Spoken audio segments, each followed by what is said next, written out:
Voilà, shalom peuple de Dieu, que la paix du Seigneur soit avec vous. Nous bénissons encore le nom de l'Éternel, lui le maître des temps et des circonstances, lui qui nous a encore accordé ce moment afin de pouvoir annoncer la bonne nouvelle.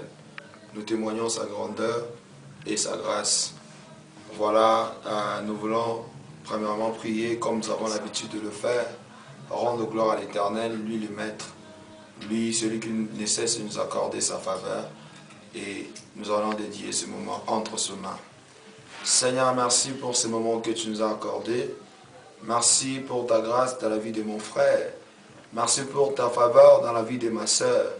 Seigneur, merci parce que jusqu'ici, tu nous as fait du bien. Merci, Père, malgré les accusations de l'ennemi, malgré les attaques, Père, de ceux qui travaillent avec objectif de nous renverser, tu ne nous as jamais abandonnés. Tu es toujours avec nous et tu nous as toujours gardés. Voilà comment nous témoignons ta grandeur, nous témoignons ta bonté, ta divinité, ta toute-puissance. Sois le Seigneur et le Maître qui nous parlera, qui édifiera le cœur de celui qui m'écoutera, qui transformera une vie. Père, nous te prions, laisse que ce message ne soit pas une information, mais que cela soit une puissance transformatrice, que cela transforme une vie, que cela transforme un cœur, Père, enfin que nous ayons la lumière des choses pour rendre gloire à ton nom et témoigner ta divinité. Parle-nous aujourd'hui à jamais. Nous te rendons gloire au nom de Jésus. Amen.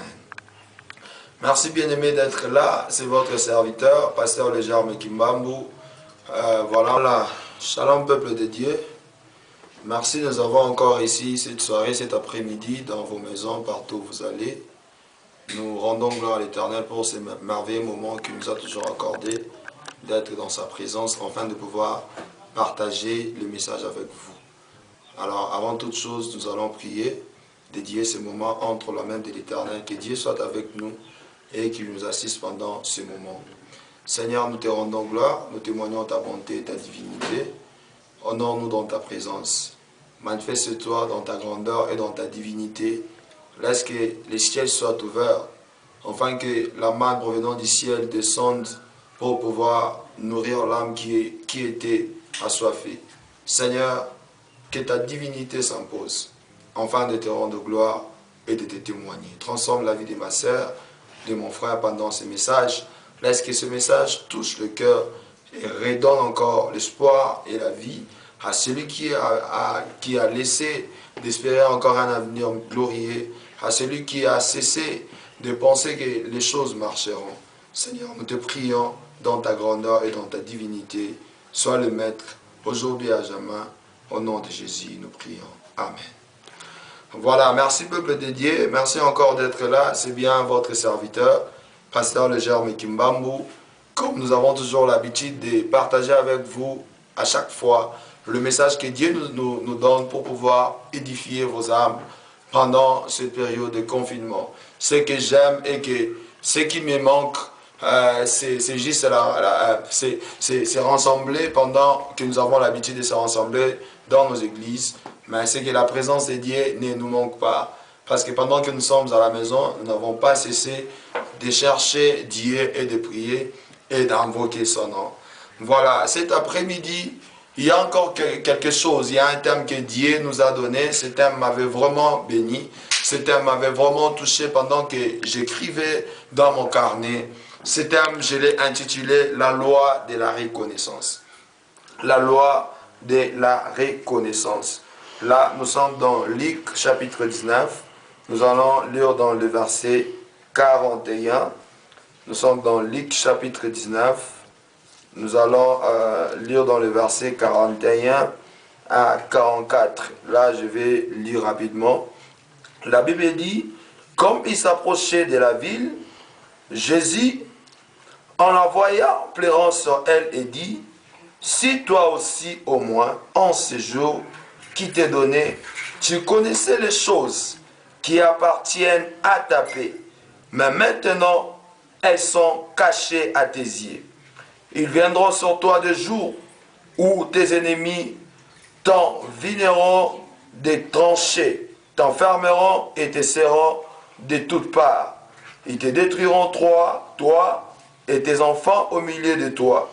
Ils ne te laisseront pas en toi une pierre sur une pierre, parce que tu n'as pas connu le temps où tu as été visité. Parce que tu n'as pas connu le temps où tu as été visité. La loi de la reconnaissance. Bien-aimés, la loi de la reconnaissance, c'est une loi qui nous permet de pouvoir nous savoir en quelque sorte, de pouvoir nous reconnaître en quelque sorte, de reconnaître ceux qui sont autour de nous, de reconnaître des valeurs que nous avons, de reconnaître des opportunités que nous avons, de reconnaître nos grâces, de reconnaître des moments d'affectation, de reconnaître des moments de visitation de l'Éternel Dieu. Le souci de l'Éternel Dieu dans le livre de Osée chapitre 4, dans le verset 6, la Bible dit que mon peuple périt par manque de connaissance. Il s'agit de l'ignorance. Bien-aimé, l'ignorance tue. L'ignorance t'enfermera toute ta vie dans le noir. L'ignorance amène dans la pauvreté. L'ignorance amène dans le grincement des dents. L'ignorance amène dans la souffrance. Voilà comment ce message est venu. Ce message de la loi, de la reconnaissance.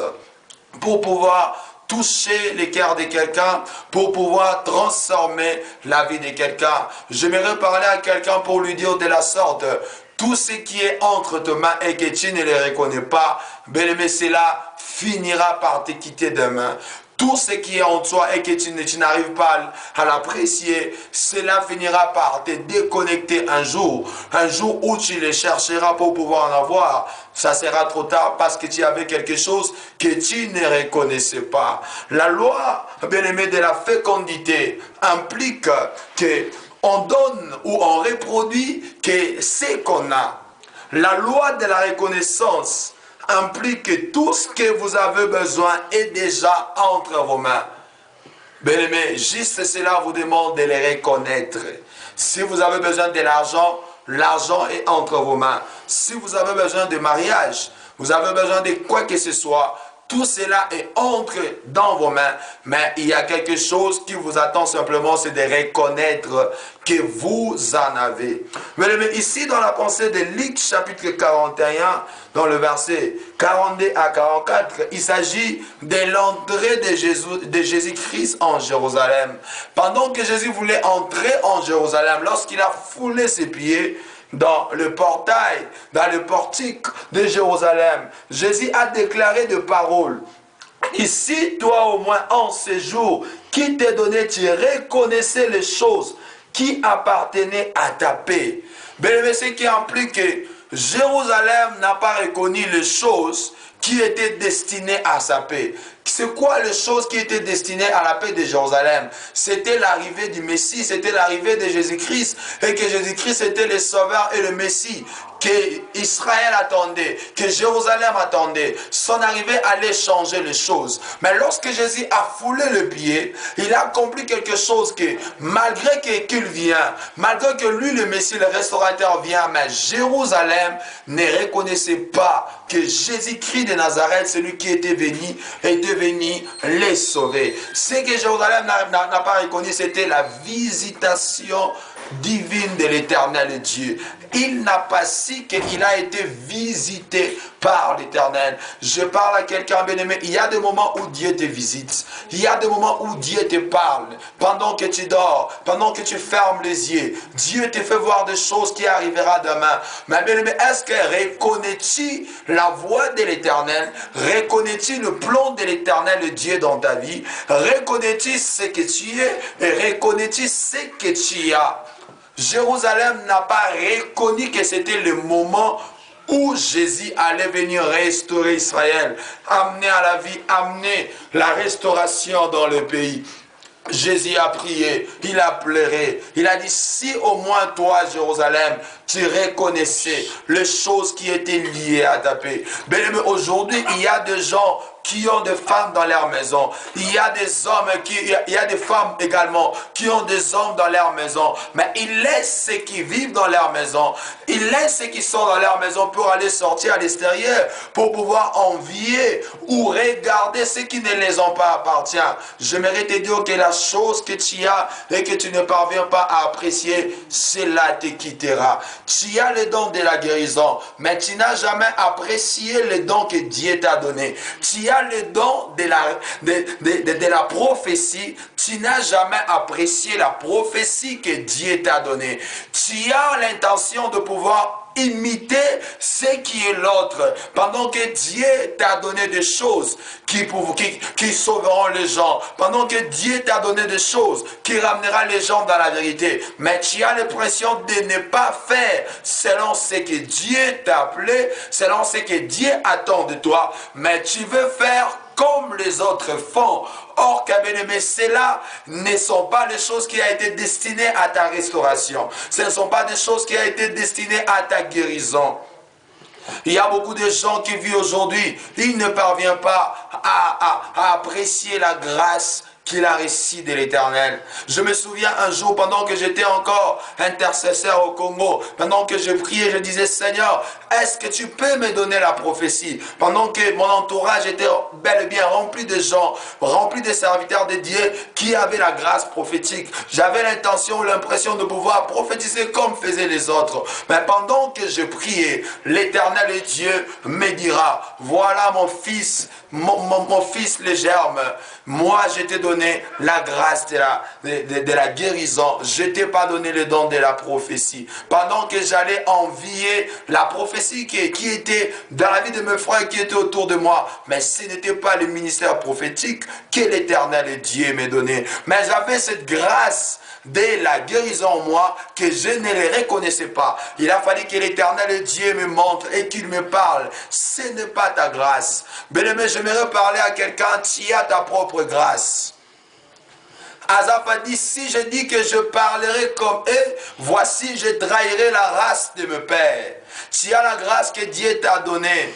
Tu as les charismes que Dieu t'a donné. Commence d'abord à apprécier ce qui est en toi. Commence d'abord à apprécier la manière dont Dieu t'a créé. Commence à apprécier celui qui est à côté de toi. Et Dieu, c'est alors qu'il te bénira. Il y a encore quelque chose de bien-aimé. Dans le livre de Marc, chapitre 10, dans le verset 46 à 51, là, la Bible nous parle de l'histoire d'un certain Bartimée qui était fils de Timée. Son nom simplement signifiait Bar, Timée. Bar qui signifiait fils de Timée. Il était fils de Timée. Mais pendant que le fils de l'homme, pendant que Jésus s'approchait, il a vu Jésus, il s'est mis à crier. Il a commencé à dire, Maître, fils de David. Il criait. Pendant que tout le monde appelait Jésus, Jésus-Christ de Nazareth. Mais lui appelait Jésus fils de David. Parce qu'il avait la reconnaissance que Jésus était à la lignée de David. Il avait la reconnaissance que Jésus était parmi les descendants de Jésus. Il n'a pas appelé Jésus comme tout le monde l'appelait. Il a touché quelque chose que d'autres personnes ne connaissaient pas. Et cela a touché le cœur de l'Éternel. Il a dit, celui-ci m'a reconnu comme étant le fils de David. Il dit, pas question. Il faut que je descende. Il faut que je fasse quelque chose. Mais j'aimerais parler à quelqu'un que la loi de la reconnaissance marche en faveur des pauvres. La loi de la reconnaissance marche en faveur des rejetés. La loi de la reconnaissance marche en faveur de ceux qui sont abandonnés. Mais une seule chose, il suffit que tu le reconnaisses. Amen. Commence à reconnaître la grâce que Dieu t'a donnée. Et tu verras le miracle dans ta vie. Commence à reconnaître la femme que Dieu t'a donnée, c'est celle-là la femme de ta vie. Commence à reconnaître que l'homme que tu vis avec toi, c'est celui-là l'homme de ta vie. C'est celui-là que l'Éternel Dieu a prédestiné pour ta vie. Tu as l'homme de ta vie, mais tu veux laisser l'homme de ta vie pour pouvoir aller chercher quelqu'un. Mais j'aimerais te dire en quelque sorte, si dans la vie, tu as quelqu'un de bon, ne le cherche pas pour aller chercher quelqu'un de mieux. Si tu as déjà quelqu'un de bon, vis avec celui-là de bon. Ne cherche pas à aller avec celui de mieux, celui qui ne contribuera à rien de ta vie. Bien-aimé, j'aimerais parler à quelqu'un dans ce message. Ce message est venu pour nous dire en quelque sorte, bien-aimé, nous avons la grâce de Dieu. La Bible dit, vous êtes des dieux, mais vous mourrez comme les hommes. Or, un Dieu a le pouvoir de créer. Un Dieu a le pouvoir de prononcer des choses. La Bible dit qu'il a créé le monde dans Jean chapitre 1, verset 1. La Bible dit, au commencement était la parole était avec Dieu, la parole était Dieu, et la parole était Dieu. Bien-aimé, tout a été créé par la parole. Tu es Dieu. Je parle à un frère, je parle à une sœur qui me suit en ce moment et que tu es Dieu. Reconnais d'abord que tu as le pouvoir de créer. Reconnais que tes paroles peuvent créer, peuvent ramener à la vie. L'homme de Dieu qui me suit à la maison, s'il y a quelqu'un qui est malade à côté de toi, mais tu ne pries pas. J'aimerais te dire, la grâce de l'Éternel marche avec toi. Il faudrait oser. Lorsque tu oses, demain tu verras que cet homme-là aura la vie. Tu as quelqu'un qui souffre, pendant que tu as cette grâce-là de libéralité, commence d'abord à libérer, commence d'abord à donner. Bien-aimé, ne laisse pas celui qui vit à côté de toi pour aller résoudre le problème de ceux qui sont à l'extérieur. Eh bien, tu as quelqu'un qui souffre à côté de toi, tu prends l'argent ou la nourriture pour aller donner à une autre personne. Bien-aimé, laisse-moi te dire, commence d'abord à travailler à Jérusalem et le reste du monde te croiront et ils te recevront comme un serviteur de Dieu. La loi de la reconnaissance nous ramène dans la grandeur. La loi de la reconnaissance nous ramène dans les succès. Je mérite de dire que bel et bien 90% des promesses de l'Éternel dans ta vie s'accomplira bel et bien que par le biais de ceux qui sont autour de toi. Bel et bien tu ne parviendras pas dans la gloire de l'Éternel seul. Tu ne vivras pas l'accomplissement des prophéties de l'Éternel dans ta vie sans avoir les gens qui sont autour de toi. Commence d'abord à les reconnaître comme étant tes propres bénédictions et Dieu te bénira. Ne laisse pas ta propre bénédiction pour aller les chercher à l'extérieur. Eh bien, tu as la bénédiction dans ta maison. Je vais finir par cette histoire. Il y avait quelqu'un qui vivait en Europe. Il avait besoin de l'or. Mais dans la parcelle où il restait, il a dit vendre la parcelle. Il dit non, je vais vendre la parcelle. Je vais aller aux États-Unis pour aller chercher de l'or. Et je vais commencer, j'achèterai une autre parcelle. Mais pendant qu'il a vendu la parcelle, il est allé aux États-Unis. Bien aimé, après les années, un jour, en retournant en Europe, il dit, ok, laisse-moi passer à l'endroit où j'ai resté. Pendant qu'il voulait passer, il trouve les soldats à l'extérieur. Il dit, qu'est-ce qui se passe ici? Il dit, dans cette parcelle, nous avons trouvé de l'or dans cette parcelle. Voilà comment le gouvernement nous a ordonné de pouvoir protéger la parcelle afin que personne n'entre. Mais cet homme avait laissé de l'or pendant qu'il vivait avec de l'or. Il est allé chercher de l'or aux États-Unis, mais dans sa propre parcelle, il y avait de l'or. Bien-aimé, tu as de l'or avec tes frères. Tu as de l'or avec tes sœurs. Toi qui as toujours eu des problèmes avec les gens. Bien-aimé, tu as toujours l'impression de faire montrer aux gens que c'est toi qui es la plus mauvaise personne. Tu dis, voir même à l'Ingalangana Sakanagate, ce qu'on s'accorde na kobeta yo. Bien-aimé, je mérite te dire et que la promesse de Dieu ne s'accomplira pas dans ta vie sans que les gens soient là. Que la promesse de Dieu s'accomplira dans ta vie juste parce qu'il y a des gens autour de toi. Reconnais celui qui est à côté de toi. Reconnais que c'est celui-là que Dieu t'a donné comme étant la bénédiction. Et Dieu te bénira. Dieu ouvrira tes portes. Et tu vivras la grandeur. Tu vivras la bénédiction de l'Éternel. Voilà ce petit message qui était venu en quelque sorte t'éveiller. Ce petit message qui était venu en quelque sorte te parler pour te dire, reconnais ce que tu es et reconnais ce que tu as. Que Dieu te bénisse, que la grâce de l'Éternel soit ton partage, que le Dieu d'Israël marche avec toi. Laisse que les églises d'en haut soient ouvertes au nom de Jésus-Christ. Amen. Soyez bénis partout où vous me suivez. Que la paix du Seigneur soit avec vous. Au nom de Jésus. Amen.